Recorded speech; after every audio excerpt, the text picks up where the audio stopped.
శుక్లాంబరధరం విష్ణుం శశివర్ణం చతుర్భుజం ప్రసన్నవదనం ధ్యాయేత్ సర్వవిఘ్నోపశాంతయే అగజానన పద్మార్కం గజానన మహర్నిశం అనేకదంతం భక్తానాం ఏకదంతముపాస్మహే సర్వమంగళమాంగళ్యే శివే సర్వార్ధసాధకే శరణ్యే త్ర్యంబకే దేవి నారాయణి నమోస్తుతే శ్రీ మహాగణాధిపతయే నమః శ్రీ మహాసరస్వత్యై నమః శ్రీ గురుభ్యో నమః హరి ఓం. మైత్రి మీడియా ప్రేక్షకులందరికీ శుభోదయం. నేడు శుక్రవారం కనుక శుక్రగ్రహ ధ్యాన శ్లోకంతో మన శుభోదయం కార్యక్రమాన్ని ప్రారంభిద్దాం.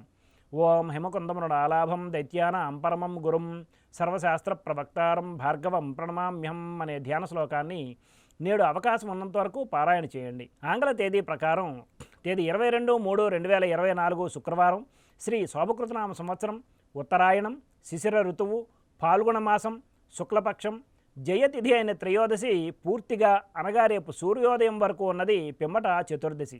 మఖా నక్షత్రం రాత్రి తెల్లారితే 4:46 వరకు ఉన్నది పిమ్మట పూర్వ ఫల్గుని పుబ్బా నక్షత్రం. ఈరోజు వర్జం మధ్యాహ్నం 1:37 నుండి 3:24 వరకు, దుర్ముహూర్తం ఉదయం 8:27 నుండి 9:15 వరకు, మరలా మధ్యాహ్నం 12:27 నుండి 1:15 వరకు ఉన్నది. ఈరోజు సూర్యోదయం 6:03 కాగా సూర్యాస్తమయం సాయంత్రం 6:03.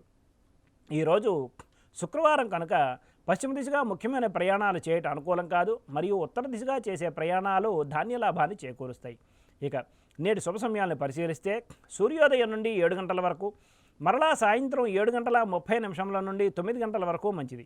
ఉదహరించిన ఈ శుభ సమయాలలో స్వల్ప ప్రయాణాలు, గృహోపకరణాల ప్రారంభాలు మాత్రమే తప్ప శుభకార్యాల ముహూర్త నిర్ణయ విషయంలో జ్యోతిష్కుని సంప్రదించడం వలన కార్యజయం కాగలదు. వర్జ దుర్ముహూర్త సమయాలలో ఏ విధమైన శుభాశుభ కార్యక్రమాలు ప్రారంభించడం మంచిది కాదు. స్వస్తి. సర్వం శ్రీకృష్ణార్పణమస్తు.